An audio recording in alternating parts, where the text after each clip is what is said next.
Assalamu alaikum wa rahmatullahi wa barakatuh. I am Salatu Sule. I welcome you back to Living by Design, a program, a course meant for people who are seeking ways to identify their life purpose, build their lives around their life purpose, and stay constantly conscious of their life purpose. So far, we've talked about the sobering reality of life, living, death, and purpose. We've also identified the human purpose, that one that's been given to us by divine design, and the individual purpose, which each one of us must pursue.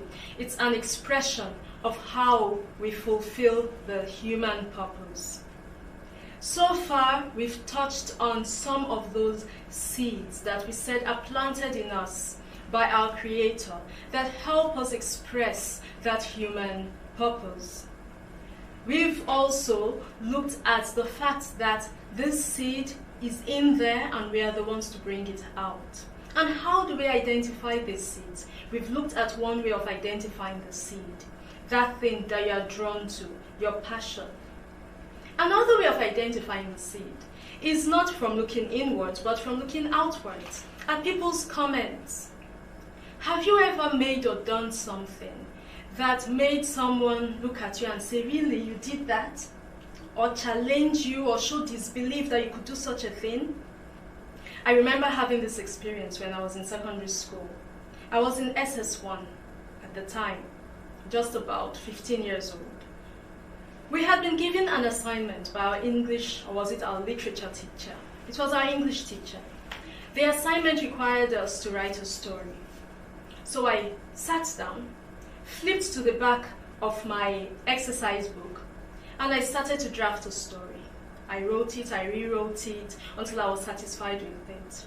There was a word limit, so I also had to count how many words. So it was a lot of work, all done in the last pages of my notebook. Then I wrote the story, I submitted like everybody else. The day the notes were returned, after the teacher had marked them, it was the class captain who brought the notes back to the classroom. I picked up my note, and there in this teacher's handwriting, in red pen, she had written something like, I have read the story in a newspaper before, see me. I was filled with indignation. I was enraged. I was talking and talking in class. How can she say she's read it somewhere? There is no way she could have read it anywhere else. I wrote it. I worked hard. Blah, blah, blah, blah, blah. Then a classmate asked me, did you write it yourself? I said, I did. See it, it's in my note. It's here at the back. And she says, then go and explain to her. Show it to her. So I calmed down. I went to the staff room, which was a very bold thing for me to do. In those days, at least in my secondary school, students don't just walk into the classroom. A teacher must have sent for you. And when a teacher sends for you, you are probably in trouble. And I had never really been to the staff room, but that day I went, I was bold, I was emboldened by this seed that somebody was claiming wasn't mine. When I went up to the teacher, I said, Ma, you said I should see you. And she said, yes, it looks as if I've read the story before somewhere. I said, no, Ma, I didn't copy it from anywhere. And I showed her where I did my work. She looked at my rough draft. Then she looked at me and she said, I didn't really read it anywhere, but it was just very good. I wasn't sure that you could have written it yourself. I was relieved that she was no longer challenging me. But now when I talk about your seed, how do you identify it? I realized that that day she was saying through her actions, you have a seed here. I remember another time when someone asked me, who taught you to write like this? So that's another question that could come from someone that tells you you have a seed. They would say, who taught you? Where did you learn it? Did you study it somewhere? It might be that you actually studied to sharpen that seed. But very often you find without much studying, you attain the level of skill of someone who has studied it far more seriously. I know of a young lady who simply by watching TV programs, cooking programs, baking programs, got into baking. Yes, she had some help along the way. She would go to someone who is experienced in baking and say, I baked a cake, it turned out like this. What did I do wrong? But before she even got that kind of help, she was already doing a pretty good job just by watching and then copying. So what is your seed? What is it that someone has ever asked you? Who taught you? And you actually pause and ask yourself, yeah, who taught me? Nobody, I just watched and I picked it. The questions may sometimes sound like an insult, but they're actually helpful. When I take students through this course, I sometimes find some of them asking me, so, what if it's football? Ma, is that a seed? Somebody else would ask me, what about video games? You like playing video games, that's all you want to do all day. Is that a seed? Another would say, how about sleeping? I love sleeping. Is that a seed? I often say, it depends, doesn't it? You love football. What do you love about football? When you are watching the game, what are you thinking? Are you simply daydreaming? When I start playing football like Neymar, when I start playing football like Drinkwater, and so on and so forth, I'll be making millions. When they start asking me to sign up for this and they start, are you just daydreaming? Or are you actually watching how the footballer is moving on the field? Are you actually watching how the captain or this other player is deliberately opening up opportunities for others, making the game happen, play? Are you watching the human being coming to life on that football pitch? So it depends. When you're playing your video game, are you thinking also as you're playing the game in terms of how the game was designed, how the characters were designed? What kind of technology went into play here? Or are you simply engrossed in, is that all it is for you? So it depends. And sleeping, Earlier on I said one of the seeds is interpersonal, knowing yourself well. Sometimes knowing exactly what you need and how to get it done for yourself so that you are healthy is part of a seed. For some people, they need sleep to function. So if they actually allow themselves to sleep, to fire up their brains, to boost their own sense of well-being, then you could say that's the manifestation of a seed.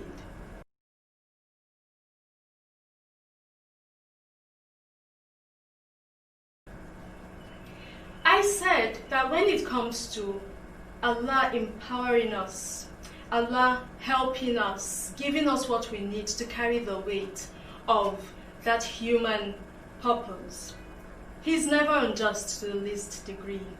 He gave us a seed, then He places us in a context. He plants a seed within us, then He plants us within a context. So I would love to talk about this idea of the context. Context here means the circumstances of your birth, the circumstances of your existence. From the time you've been born up till now, what are those things you've been exposed to? What are those things you've experienced? What are those things you've seen, you've heard, you've felt, you've known? What are all those bits of information, of data, that have been fed into your brain and into your mind? What are all of those things? Those things form your context. Now, when I say these things, you might think more in terms of the positive experiences, the exposure to positive things, the things you've learned how to do well, the people you have met who have treated you well, the events in your life that have been great, pleasant. When I say context, I mean those things, then the things that have been painful and hurtful. Yes, the experiences that have made you cry, not just laugh. The experiences that have made you wonder, what is this life? Not just, what a life. All of these are your context. And all of these are tools. If you know how to understand, make meaning out of the events that make you cry, if you understand what role that horrible human being you encountered as a child has actually played in your life, if you know how to convert all of these to tools, then the entire context becomes like the flower pot in which a seed is brought and it flourishes. Seeds and context, they help us fulfill our life purpose. At the very beginning of this program, this course, I told the story of my grief, my husband's death. It's an unpleasant experience. It didn't make me laugh. It made me cry. It didn't lift me up. It actually brought me down.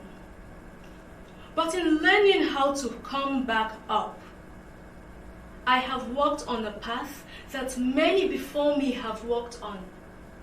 And there were actually 2 women who had been widowed, who sat and spoke with me after my husband died, and their words had far more weight, far more meaning than the words of anybody else. Because when other people told me, "You'll be okay, inshallah," I wanted to ask them, "How do you know? Your husband hasn't died." But when these 2 women spoke to me, I looked at them and I believed it. If you are okay, inshallah, I will be okay. And over time, as I've learned to tell that story, the experience, the journey, that has become a tool for me to connect with someone who's grieving and to offer them something, to say, "See, you will go through this, but inshallah, you'll be just fine." I wasn't the first to experience it. I wasn't the last, and you will not be the first or the last. The experience becomes a tool to care for another human being. Here is a quick recap of what we've covered so far in this segment. A second way of knowing your seed is to listen to people's comments. Do they challenge you and say, "You couldn't have done that"? "Are you sure you did that?" Or do they ask you, "Who taught you? How did you learn?" That's a second way of knowing. We also talked about some of the interesting seeds we may find. Somebody saying, "I love playing video games. That's what I want to do all day." Is that a seed? Or sleeping. "I love sleeping." Is that a seed? Football. "I love football." Is that a seed? And my answer always is, it depends. When you're engaging in these things, what's the reason? What are you focusing on? What are you getting from it? Then I talked about context. How your context is the place in which Allah places you from your birth and through your lifetime up till now. And how your context, your experiences, the people you meet, the things you get to do, the things you learn to do, the things you hear, how all of these things forming your context provide exposure and opportunities and ways for you to live your life purpose. I also mentioned that context is useful, whether it's something that hurts you or something that has made you happy. Whether it's someone who's been great to you or someone who hasn't. Even whether it's a mistake you've made or something you've done perfectly. When you know how to draw the lessons from that context, then the context becomes a tool. Don't go too far. In our next segment, we will explore this concept a bit further.